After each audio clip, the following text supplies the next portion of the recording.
Okay, now we're at the third segment of learning how to get money out of the gig economy. And this is where there's full-time jobs, part-time jobs, or one-time jobs, or even no jobs at all, and you just get money out of the stuff you got. And that's part of the sharing economy and peer-to-peer and all these kinds of things. So this section is really how to make money out of your home. Now, okay, so I got an extra room in my house here. I can make money on this room for travelers. It's called Airbnb, and there's some others that do the same kind of thing. I'm not a hotel, I'm not licensed or whatever, but man, we have an apartment downtown Washington, D.C., and they are throwing money at us. Just a couple of months ago, started doing it. Man, we get thousands and thousands of dollars a month because we only were using it on weekends, and now it's just phenomenal. They take care of everything. It's called Airbnb, A-I-R-B.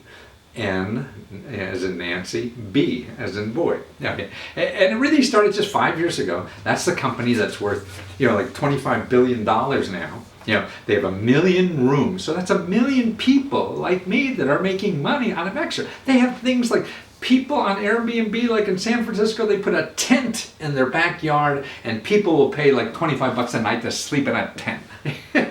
Nice weather, what the hell? You got a place to wash in the morning. I mean, it's just crazy kind of stuff. And it started with a guy with an air mattress. That's why it's Airbnb. So people don't expect, the Taj Mahal or whatever. And what's neat about it too, I worry about, everything on Airbnb was fancy photographs. I couldn't take photographs. No, they send out a photographer to, take pictures of your room. You don't have to worry about anything. They worry about insurance, they worry about getting paid and everything, and you just keep getting checks. And now here's another interesting thing about it is there's businesses now helping other people. So you go up and down the neighborhood and say, hey, if you have an extra room, let me put it on Airbnb for you, and I'll split the money with you, whatever we get. So you take care of the whole thing. So now see, there's businesses like that cropping up. So I mean, this business is worth $50 billion in 5 years. That's as big as, not 50, it's $25 billion. So that's 2.5 times like Hyatt Hotel. But they only have 2,000 employees, but they have 1 million people that are making money off of it, like I am, and it's all over the world, growing like gangbusters. And everybody reviews. I used to worry about, these people are going to crash the apartment and everything. No, they'll crash Hyatt hotels because they don't care about Mr. Hyatt, right? And Mr. Hyatt doesn't care about you because they just want your money. But now you use somebody like this. Man, people treat our place better than we do. They leave it cleaner than what we left it to them. I used the Airbnb when I traveled to Shanghai, and and the people were so nice. They hooked me up to give speeches and all kind of. I had dinner with the guys at Airbnb this week for a couple of days.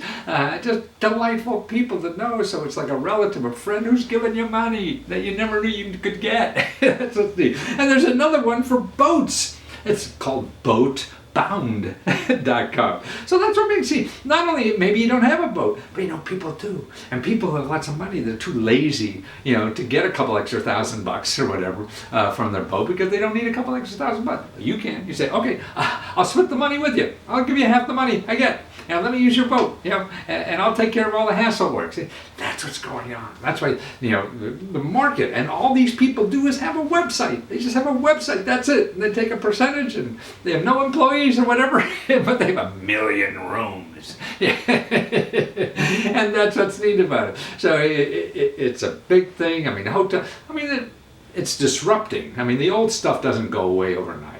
You're not going to see every hotel disappear. I'm sure they're shrinking, and that's why they're fighting. The hotel people are fighting people like Airbnb with the laws and stuff like that because they hate to see their business. Anybody who has making money now hates to see somebody else take it away from them. So they're going to fight like hell. And you'll see this kind in the news, but it's coming because the consumer likes it. So if the consumer likes it, they have more votes than one company. So eventually, it's going to be, and they'll both be here. It's sort of like, I was thinking like radio back in the 50s. I'm old enough to remember that. And when TV came in, oh, radio be gone. No, it's still here, but it's just in a different form. So that's it. So that's another section here. And this is section 3. So don't forget we have an introduction on the gig economy I did, and section 1 on jobs, section 2 on specific jobs, and section 3 here on making money in your home or boat. So we got some more too. Well, you've just finished one of the 8 segments we have on how to make money from the gig economy, shared economy, and peer-to-peer. The first segment is the introduction.